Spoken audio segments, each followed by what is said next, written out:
What's up everyone, welcome to this video. In this video I will show you how to active QR code scanning on Redmi Note 13R.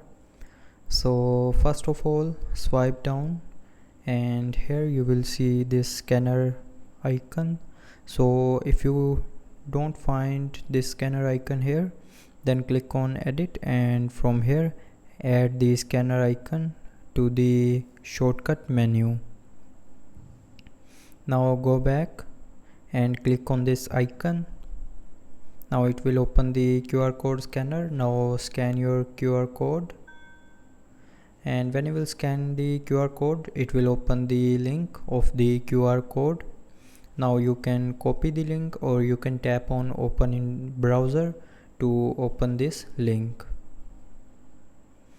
So from here choose the browser and then it will open the link for you.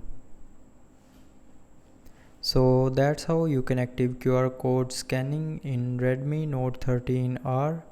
So I hope you liked the video. Thanks for watching.